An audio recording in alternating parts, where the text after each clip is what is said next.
Babe. Babe, why are you awake? Getting some work done.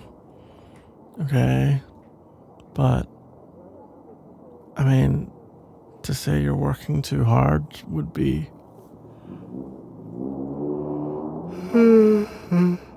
quite the understatement, babe.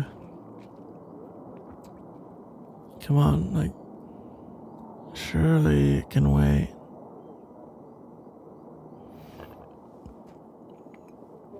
If your job expects you to be working in the middle of the night, then screw your job.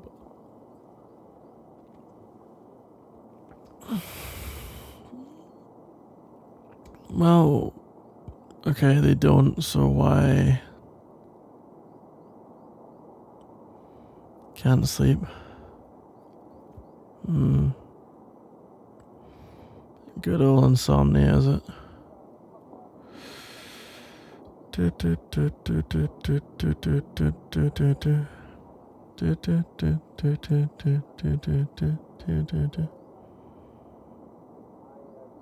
You better get that. Anyway. Look. Okay. Instead of working, and like you look exhausted, by the way, you're slumped in that chair.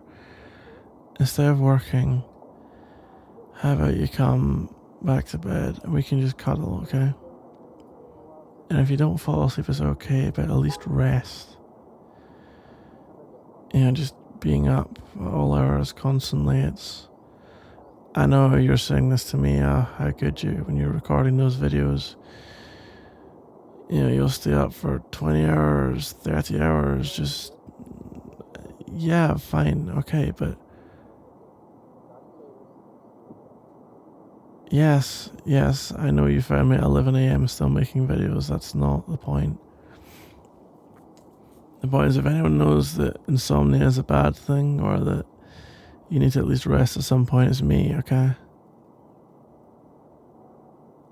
That it's not, you know, if you haven't been as productive as you want to be, or whatever it is that's on your mind, that a lack of sleep and trying to make yourself productive when you're at your least functional. When you're at 30% and you're expecting the kind of output you can, do at 90%, it's not going to work. And what's the point? You're just going to get more and more annoyed and more down on yourself, right? You have to be able to just let it go sometimes and say, okay, this is what today had in store, and tomorrow we'll see. And try and go with the flow a little bit more, you know. I feel like you're such a conscientious sort that if the entire house of cards isn't in order, you're just incredibly unhappy until it is. Reality is, it doesn't need to be, you know.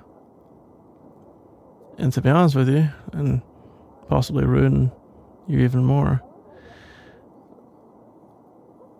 it almost never is, you know. Like, really, one of the big things that when I talk to, I always think you can learn. Okay, first, right, come to bed, come on. You can listen to me whispering this stuff in your ear in bed, okay? And if my chats don't put you to sleep, then nothing will. Come on.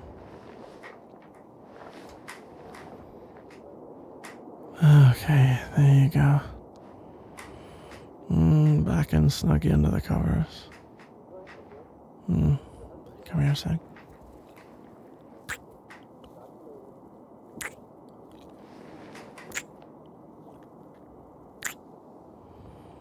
Okay. So, what I was about to say was that I was thinking, you know, of course, your elders don't know everything and all that kind of stuff, but you can still learn from them, obviously. And for me, one of the interesting things to ask elders is, like, you know, what do you think are the big life mistakes that you made when you were young, or if you go back now, what would you tell yourself? That sort of stuff. I'm not saying it's a unique question, obviously, but an interesting one, I think. And one of the most common answers you get back is, enjoy moments more, because there's always going to be stresses and worries, but at the end of the day, it's impossible to control everything. You can have as many plans as you want, and they'll always get foiled. I mean, at the end of the day, I remember all the plans I had before I met you. Remember all that stuff I said I was going to do, and in reality, all that went by the wayside because I met you, and I was like, oh, alright, this is the main thing in my life now. And I don't want you to think that's like in any way a bad thing, by the way. It's like, oh, I had all these ideas of what I was going to do with my time, and now this better option is here. Neat, so now I'm doing the better option, but the better option takes me where it takes me. I guess it's one of the realities of being in a relationship too. We do change each other's priorities, right? Like, for example, if I wanted to, I don't know, go live in a different country for a year or something like that. If I'm single, I can go do that. But if I'm with you, well, we have to figure it out, because I don't want to leave you for a year. That's not the plan. Wherever I go, I want you to be with me, or wherever you go, I want to be with you. And so we think about things together now, And yeah, that's the thing, that plans are great and all, but there are always going to be curveballs, good ones and bad ones. So trying to stress over long-term stuff all the time is just, it's not going to work out that way in the end anyway, right? And the more meticulously you plan, almost, the more those plans are going to get ruined, and the more it's going to annoy you if you put a lot of effort into them. I'm not saying don't plan things. I'm just saying don't plan your entire life as if it's going to work out that way, because I can pretty much promise you it won't. There are very few people in the world who can plan out their entire lives, and to be honest with you, the ones I know who did, or think they did, they're the ones having midlife crises, because they gave themselves such a narrow scope of focus, right? And they forced themselves down a certain path. And now they're looking back at all the missed opportunities and going, oh no, I would have rather done that. And so here comes the Harley Davidson. Anyway. But yeah. I'm an expert in not sleeping, so my advice, as I say, is listen to me ramble away, and I'll just talk about us, I guess, or maybe I should talk about small things that don't really matter.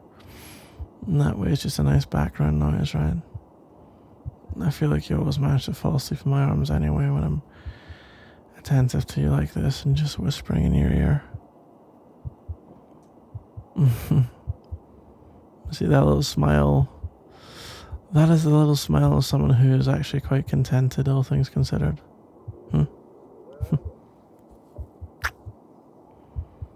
Anyway. So, what could I talk about? What do you not care about? There's the real question. What can I talk about with a level of... It's a very specific thing we need to talk about. Something I can talk about with some passion, but not too much passion, because too much passion, it will engage you. So more kind of mild wonderment, but still interest.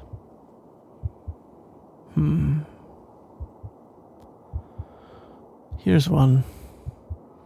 Tekken 8. I see that very slight eye roll there, but I'm interested in Tekken 8, and you're not. And so you can just listen to me talk about my silly little thing you don't care about. Yeah. So, let me see. Tekken 8. I think the most interesting thing in a way is June's back. Yeah, I'm really going to talk about Tekken 8. Because you are supposed to be drifting off to sleep. My voice is only here to be a calming sound. So you can go to sleep and you're not worried about missing something. But at the end of the day, if you don't want to listen, it's still a story to listen to, right? I used to listen to audiobooks when I was a kid, and I'd listen to the same audiobooks again because I actually had an old tape player that was my parents', and you can still get cassettes of audiobooks. And between the kind of, that sort of cassette tape sound, slightly warping and almost lo-fi, I guess. And then you also had the very well-spoken people reading the books out, and then you had the great books. But, even if you knew the books, it was all very, you could listen to the story or you could just let it help you sleep. So from that point of view, yeah, I guess I'm a proponent of using audios to help you sleep. I should make a channel for it. A YouTube channel just for that. Or, well, not even just for that, right? But I could tell stories and there could be all sorts of things. But in the end, what they really are is nice little fancy escapes to help people either with a bad day or fall asleep or whatever it is they need.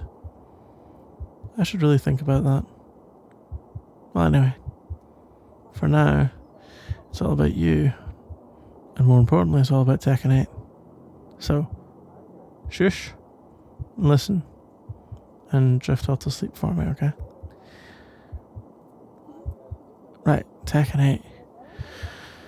So June's back. June, I don't know if you remember me rambling about her before at some point, but basically she was this character in the early Tekken games, and then she disappeared. The storyline was that she was killed by, let's just call it this fighting beast that was running around killing all the great fighters in the world, or not all, but many of them. So in the first two games, there's basically a little kind of cyclical storyline that happens. And in the third game, you fast forward like 17 years or something like that. It might even be more, I'm not sure. And so June was in the second game and she met one of the key characters of the story, a guy called Kazuya. And Kazuya has this terrible problem where he's trying to be a good guy, sort of, in a way.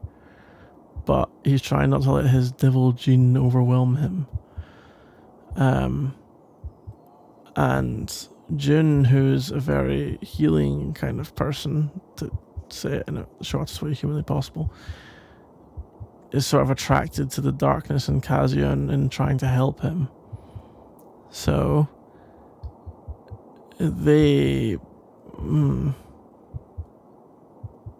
are introduced to each other at this tournament and make very good use of their time, And she goes away and falls pregnant. And she has her child, Jin Kazuma, who becomes the main protagonist of the series from Game 3. But the start of Game 3 is basically that June has been killed by Ogre. I don't know if she's actually in Tekken 3 now I think about it. I think she's in 2 and 3. Is she? I'm not sure. She's in 1. Is she in 1? No, she is in 1. Because I remember so when I was pretty damn young, there were demo discs were still a thing. And I had a Tekken 1 demo disc. And there were 2 free characters you could play as, and one was Lei Wulong, that was basically Jackie Chan. And one was Jun, I think. So I think that was Tekken 1. So I think... yeah. I think that was a thing. So I think she was in 1 and 2. But I could be wrong, I'm not 100% sure. She's either in 1 and 2 or 2 and 3, I think. I don't think she's in just 1. In any case. So the storyline for Tekken 3 is that she fights this ogre, this god thing that's going around slaying great fighters. And she disappears, presumed dead. It's thought the ogre killed her. And she sends her son Jin to go live with his grandfather, who's essentially the boss of the Yakuza, is the quickest way of saying it. So he goes there, and instead of her very defensive, almost like peaceful, pacifist really is what I should be saying, style of martial arts, his grandfather teaches him this far more aggressive, far more violent, dominating style of martial arts. And so Jin's whole character arc of being, light versus darkness, the purity versus the evil inside him and all this kind of stuff, that starts going from that point on. Him, his father Kazuya, and his grandfather Heihachi all have this kind of power struggle going on for games on games, all this kind of stuff happening. Meanwhile, and they literally start a world war. While all this is happening, Jun is still missing. And Jun, is missing, and so she's presumed dead. But in the Tekken tag games, so these games where you control 2 of them, right, instead of 1 character, Jun is, the final bosses of both those games is a character called Unknown, and it's like a woman who looks an awful lot like Jin, and it's kind of shadow version of her as the second version, and that's the final boss. So Unknown has all these kind of special attacks and all that, and there are even characters in other games that straight up ask, "Are you Jun Kazama?" and Unknown refuses to answer. So now, coming back to Tekken 8, it was kind of revealed that, Jun's back. And she's back as this kind of, purity sort of figure, in the trails and all that. She's saying, like, ostensibly to Jin that we're going to purify this world of its evil and corruption. And Jin, after all of his struggles, has come back to being a straight nice guy. So he is basically now back to full-on goody two-shoes Jin, and she seems to be part of the influence, part of the reason for that. It's kind of hard to tell. It seems in the story she'll also meet Kazuya, who'll be flabbergasted that she's alive. But also the interesting thing is, in her trailer, in her character trailer, you saw with her attacks that she has these projectile attacks that are essentially Unknown's attacks, but instead of the Unknown kind of corrupted looking purple colour, hers are this kind of bright, very sort of pure looking colour. So it's almost like she's incorporated these corruptions or whatever of Unknown and has purified them. She also has her rage art, which we've seen, which so rage art is this like special attack in the game which each character has when they're very low health. They get access to essentially a super move, so if you hit it, this whole cutscene starts playing. And you get a big damage burst from it. So in Jun's one, she hits it and she kind of almost disappears off into this like heavenly sort of fog, and she comes through it and goes, we will cleanse the world of corruption. She creates this kind of orb thing, this orb of light, and then like hits it to her opponent's chest, and you get this really satisfying explosion sound, and it's literally just like, it's as if they're being purified, but kind of like slightly violent. It's poof, an atom bomb of purity, something like that. And yeah, it's really, really cool. But the point is that, it's so strange in some ways because she's come back and we can infer all these things about her character. But while we've had her son, Jin, on screen as the main protagonist, having this battle between his devil gene that he got from his dad, and this kind of demon that can take over him, and him fighting to try and control the demon. And you've literally had 2 characters in the game. You've had Jin and Devil Jin as separate characters. And Devil Jin fights in a far more aggressive style, and Jin's a lot more kind of counter-based. And Jin has like influences from a bunch of different places, but Devil Jin's far more all-out aggression.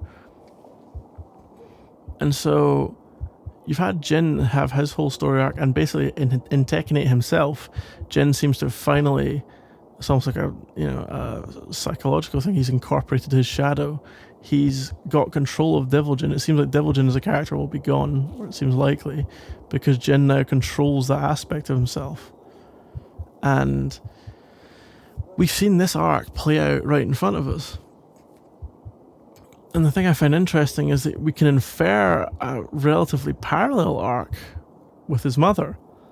But while Jin has been right there on our screens and we've been with him through every step of his journey, Jun's is like implied in the background. But the same sort of thing where unknown, whatever unknown is, has seemingly corrupted Jun. So if we assume after the ogre fight she's alive, but potentially say very weak or whatever, and this, instead of all her good spirits that she usually kind of seems to have some sort of relationship with, this corrupted spirit either uses her body as a vessel or she makes an agreement with it or whatever it is that actually happens, and she gets corrupted by this thing.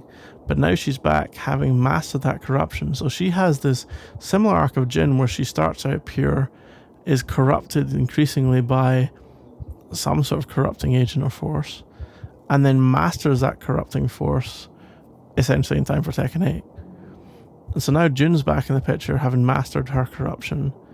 When Jin mastered his corruption at the end of Tekken 7, essentially, the very end of Tekken 7 story is him holding his fist and kind of this flash, the sort of tattoo thing that happens when he's demon form and his one wing coming out and all that, basically showing that he can control that form now.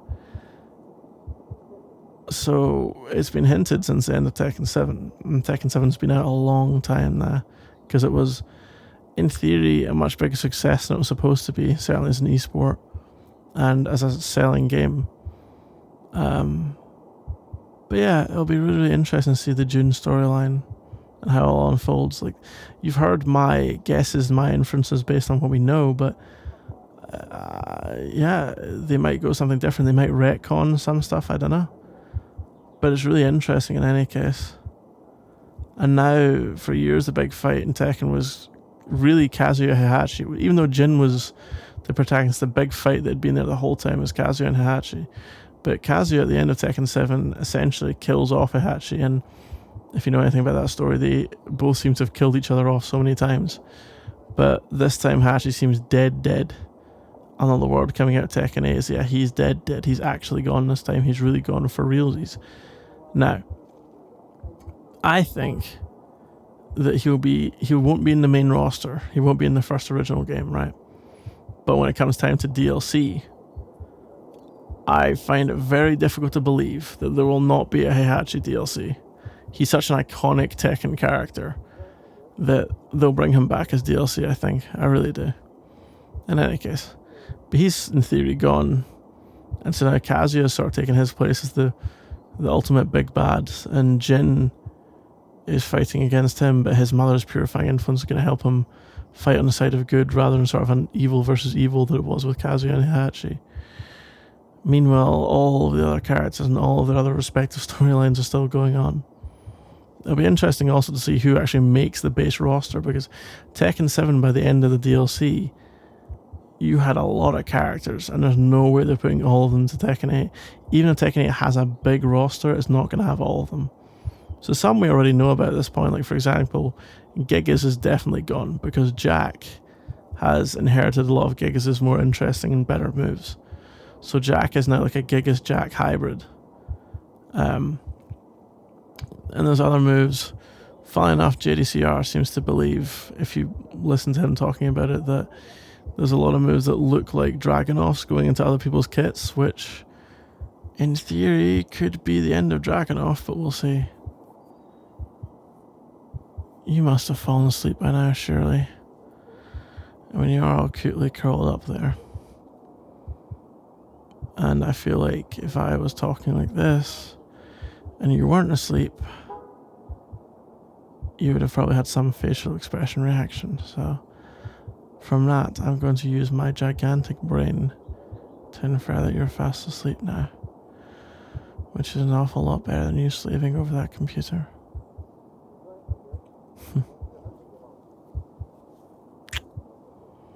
Forehead kiss never goes wrong. Sleep tight, okay. I'll give you a quiz on Tekken 8 in the morning.